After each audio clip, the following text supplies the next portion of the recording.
हम जा रहे हैं श्रीमद् भागवत कथा सुनने, जो कि हमारे घर के पास ही हो रहा है।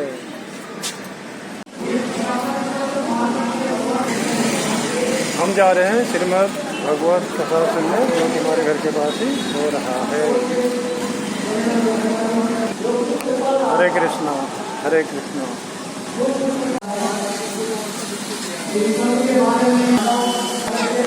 हम पहुंच गए हैं यहाँ पर श्रीमद् भागवत कथा हो रही है।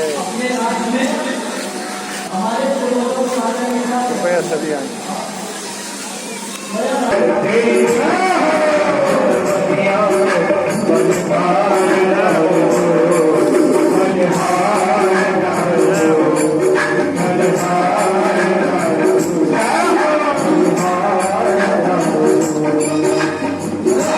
भगवान उदास खड़े हैं।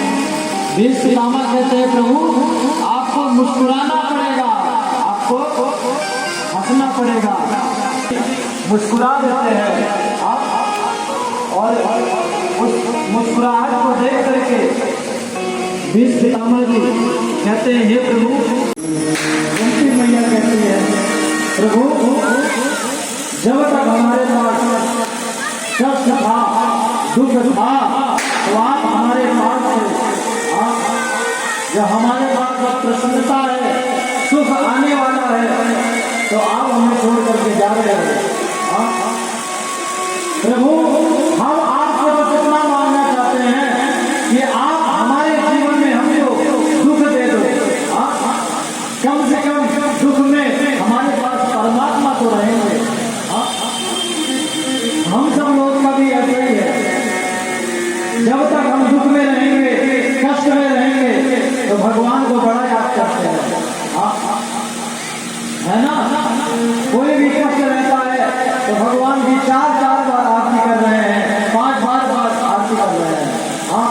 भगवान के पास 5-5, 10-10 बार अपना सर टेक रहे हैं।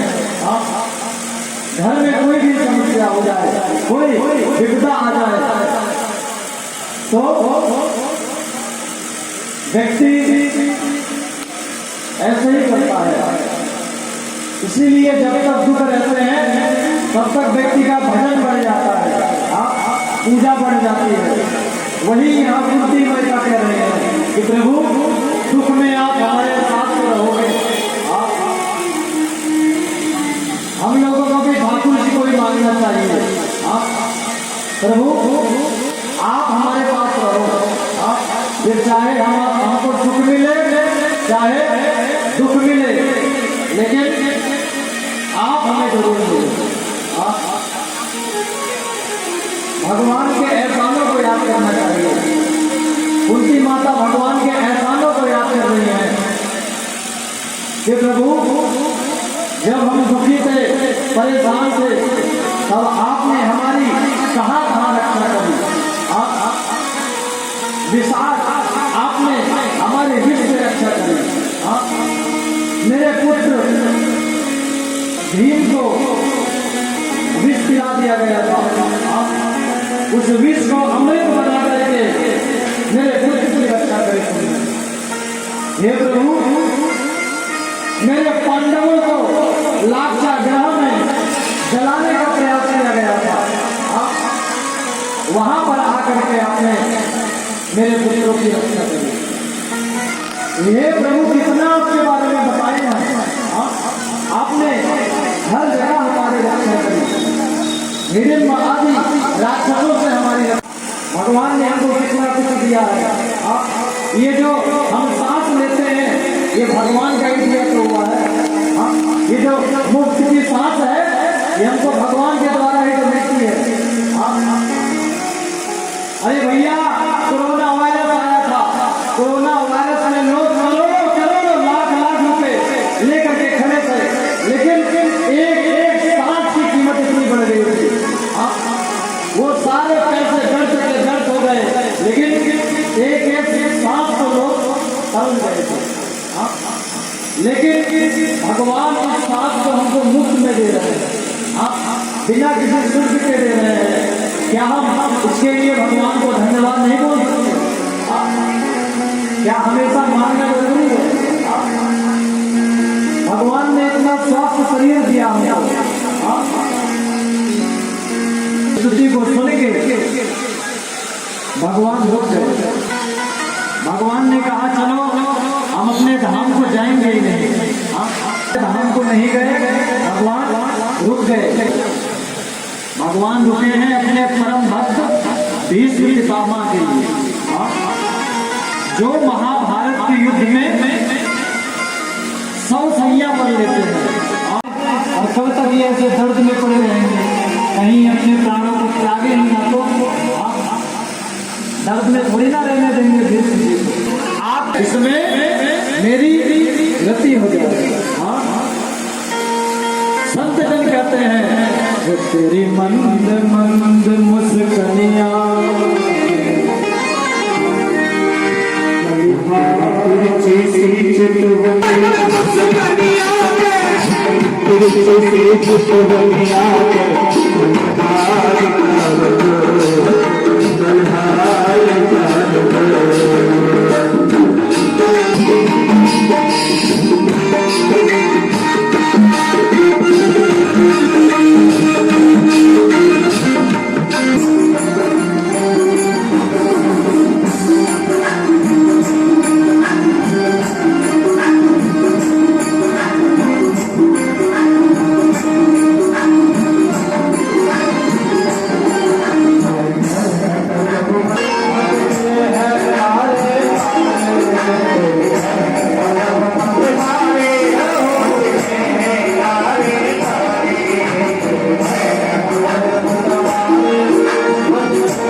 भगवान की सुंदर छवि को देख करके भीष्म पितामह जी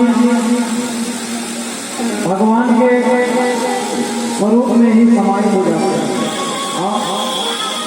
भगवान की जब सुंदर छवि को देखते हैं भीष्म पितामह जी कहते हैं प्रभु आपकी इसी स्वरूप में ही मेरी प्रीति हो जाए। हे प्रभु आपके जो ये कोमल कोमल गाल है, आपके जो ये घुंघराले घुंघराले बाल है, प्रभु इसमें ही मेरी प्रीति हो जाए, इसी में ही मैं समाहित हो जाए। भीष्म पितामह कहते हैं प्रभु मुझे याद है जब महाभारत का युद्ध हो रहा था, जब इस महाभारत के युद्ध में आप अपने रथ को बीच में ले आकर के और अर्जुन को दिव्य ज्ञान उपदेश दे रहे थे, आपके उसी स्वरूप में मेरी प्रीति हो जाए। हे प्रभु, मुझे याद है आप अर्जुन से कह रहे थे कि अर्जुन वो देखो द्रोणाचार्य, मुझे याद है जो उंगली दिखा दिखा करके तुम कह रहे थे अर्जुन से, अर्जुन वो देखो द्रोणाचार्य, वो देखो शकुनी मामा, वो देखो दुर्योधन। प्रभु, अरे अर्जुन को हमने बचपन से खिलाया है, आप जो ये अर्जुन का हमसे परिचय करवा रहे थे ना, क्या वो अर्जुन हमको जानता नहीं है? जिसको हमने अपने गोद में खिलाया है वो अर्जुन हमको जानता नहीं है जो आप परिचय करवा रहे थे। प्रभु, आप अर्जुन का हमसे परिचय नहीं करवा रहे थे, आप उंगली दिखा दिखा करके हमारे आयु का हरण कर रहे थे। प्रभु, मैं समझ गया था वहां खड़े खड़े कि आप 7 साल के रूप में हमारी आयु का हरण कर रहे हैं। प्रभु, मैं समझ गया था जब आपने कहा वो देखो द्रोणाचार्य, तो मैं समझ गया द्रोणाचार्य का समय आ गया है। जब आपने कहा वो देखो शकुनी मामा, मैं समझ गया कि शकुनी मामा का भी कल्याण। अभी कलयुग क्या है, बच्चा है, क्योंकि गाय माता जब तक धरती पर है। परमात्मा का आशीर्वाद। तो परीक्षित जी ने कलयुग को 4 स्थान दिया, उसमें 4 स्थान। कौन कौन सा? दूतम पानम क्रिया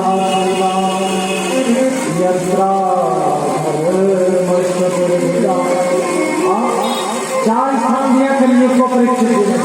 कौन कौन सा? पहला स्थान दिया दूतम, यानी कि जुआ में। कहते हैं जहां पर जुआ खेला जाता है वहां पर कलयुग पूर्ण रूप से आकर के बैठा है। जहां पर लोग जुआ खेलते हैं वहां पर कलयुग एकदम बैठा है, और जुआ खेलने वाले के सर पर, उनके दिमाग में कलयुग पूर्ण रूप से घुस जाता है। कलयुग क्या करता है? दिमाग ही तो खराब करता है, बुद्धि तो घुमा देता है कलयुग। जुआ खेलता है व्यक्ति तो ना जाने क्या क्या दाव पे लगाने लगता है। अरे जुआ जैसे पाप से ही तो महाभारत के जैसा युद्ध हुआ। जुआ में ही द्रौपदी को पांडव हारने लगे। जुआ खेलने से क्या होता है? बहन बेटियों का सम्मान घटता है। इसीलिए जो भी जुआ खेलता है उसको दूर रहना चाहिए। जुआ खेलने से घर बर्बाद होता है, माताओं का सम्मान घटता है, और कलयुग पूर्ण रूप से वहां आ जाता है। और दूसरा स्थान कहाँ दिया? दूतम पानम, मदिरा में। जहां पर मदिरा पान किया जाता है, जहां पर लोग होते हैं ना पैक लगाते हैं, इसको बोलते हैं कलयुगी भाषा में दारू, है ना, शराब। जहां पर शराब किया जाता है वहां पर भी कलयुग का स्थान है हमारा। जो व्यक्ति शराब पीता है समझ लो वहां कलयुग विराजमान है। और पी करके क्या होता है? दिमाग उसका घूम जाता है, वो पागल हो जाता है। इसीलिए शराब मदिरा पान नहीं करना चाहिए। इससे भी बहन बेटियों का सम्मान घटता है। इससे भी माताओं पर, स्त्रियों पर और परिवार के सभी लोगों पर अत्याचार बढ़ते हैं। कहते हैं जिस घर में माता बहनों और स्त्रियों का सम्मान नहीं होता, उनके साथ दुराचार होता है, वहां पर देवता कभी विराजमान नहीं होते। शास्त्र कहता है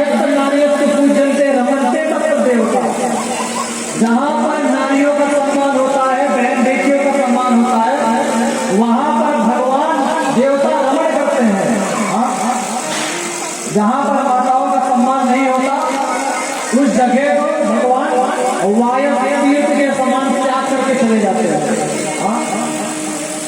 वायस तीर्थ जानते हो, जहाँ पर गांव की भाषा में उसको भूर कहते हैं, भूर, जहाँ पर जूठन फेंका जाता है उस स्थान पर जिस प्रकार से छोड़ के चले जाते हैं, उसी प्रकार जहाँ पर माताओं का सम्मान नहीं होता वहां पर कभी देवता विराजमान नहीं होते। क्योंकि जुआ शराब से माता बहनों का सम्मान होता है। इसी से ही महाभारत के जैसा युद्ध हो जाता है। एक बार हम एक जगह से जा रहे थे, एक जगह कथा कर रहे थे, तो कथा करते करते यहाँ हम कथा कर रहे हैं और वहीं बगल में एक क्लास खाली था, वहीं पे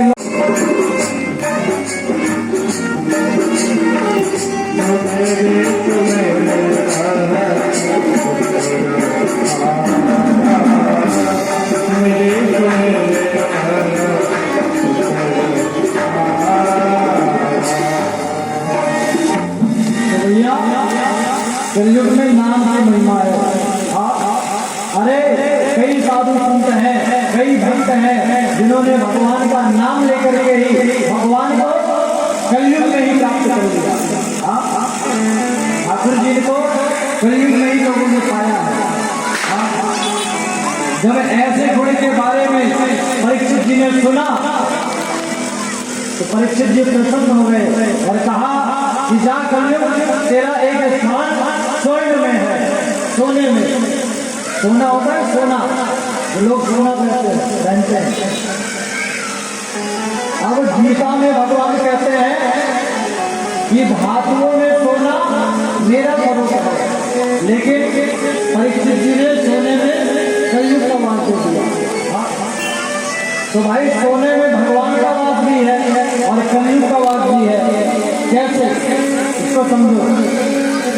जो अधर्म के धन से कमाया गया धन है, जो चोरी के धन से सोना खरीदता है या फिर किसी का सोना चुरा लेता है, उस सोने में अधर्म के धन का जो सोना है उसमें कलयुग का वास है। लेकिन जो मेहनत से कमाया है, अपनी खून पसीने की कमाई से जिसने सोना खरीदा है, उसमें भगवान श्री कृष्ण का वास है। इसलिए स्वर्ण को धर्म के धन से खरीदना चाहिए और धर्म से ही लाना चाहिए। और जब ये वरदान भी बड़ी जोर की प्यास लगी और जब उनको प्यास लगी तो एक ऋषि के आश्रम में गए और उनके गेट पर जाकर के कहने लगे, अरे कोई है यहाँ पर? मुझे प्यास लगी है, कोई जल पान करा दो।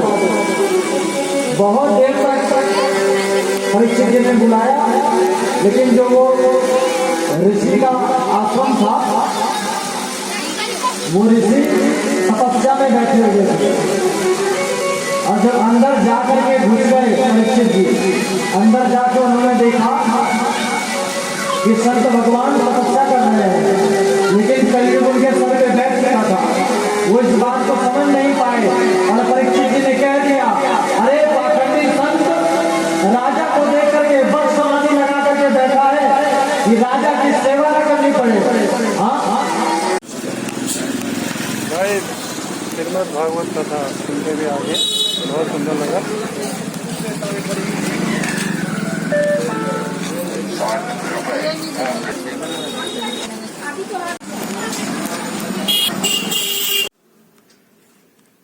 Hi guys, hello. आज हम जा रहे हैं महरौली मार्केट। तो मार्केट में जाकर बताते हैं आपको क्या क्या सामान लेते हैं हम। बने रहे वीडियो में। और सभी साथियों को शेखर बिना रावत की तरफ से सादर नमस्कार, सप्रेम प्रणाम। चलो चलते हैं, चलिए चलो।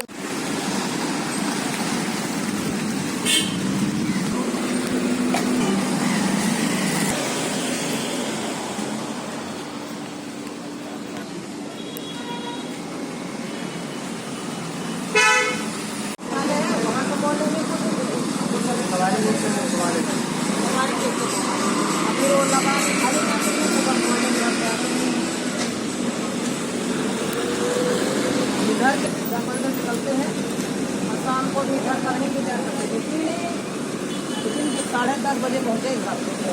हो गया 1 घंटा 10 से नहीं करते, एक नहीं आए। हाँ पूछो उनको। 1 घंटे को सब पता है भाई, वही तो बोलते हैं आज हमें जाने को। हाँ वही तो।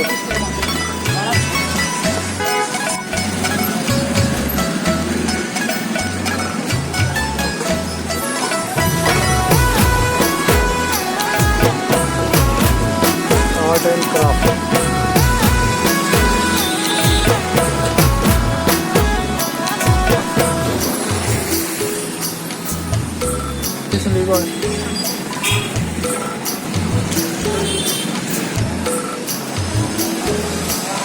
मेहरौली मार्केट।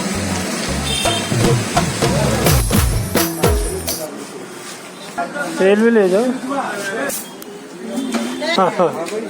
एक चावल ही निकले ना, 2 चावल। वही लेना है चावल। हमारे होलसेल दुकान, राशन की दुकान है, होलसेल राशन की दुकान महरोली। सब्जी मंडी महरोली।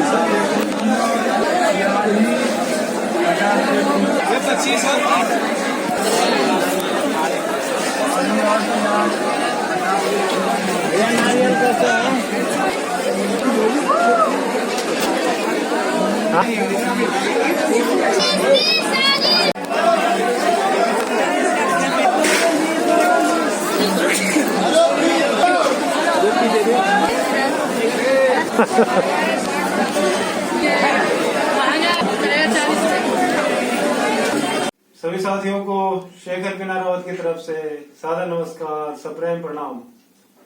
साथियों, श्रीमद् भागवत कथा सुनकर भी आगे हमारी कॉलोनी में हुआ बहुत सुंदर श्रीमद् भागवत कथा हमने सुनी, बहुत सुंदर लगा।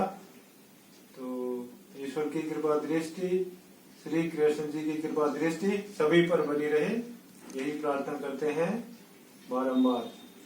और उसके बाद मार्केट से भी आ गए, थोड़ा बहुत सामान लाए, सब्जी मंडी गए तो बहुत अच्छा लगा। अभी खाना खा लेते हैं गाइस। तो खाना में बना है अरहर की दाल, पीली दाल और मिक्स वेज, एक आंवले का अचार है, भात है, रोटी है और आप देख सकते हैं भात, अरहर की दाल, मिक्स वेज, आंवले का अचार और चपाती खाने में बना हुआ है। श्रीमती जी ने बहुत अच्छा खाना बनाया है, इसका स्वाद ले लेते हैं। आप भी आए गाइस, खाने का स्वाद लेते हैं। तो आज के लिए इतना ही, मिलते हैं अगले ब्लॉग में इन्हीं शुभकामनाओं के साथ कि आप स्वस्थ रहिए, मस्त रहिए और अपने अपने कारोबार में व्यस्त रहिए। Friends, if you like our blogs please share and subscribe. Many thanks for watching. जय हो, जय हो। दिखाई पड़ो किसी को सुख नहीं होता, तुम स्वस्थ हो किसी को अच्छा नहीं लगता।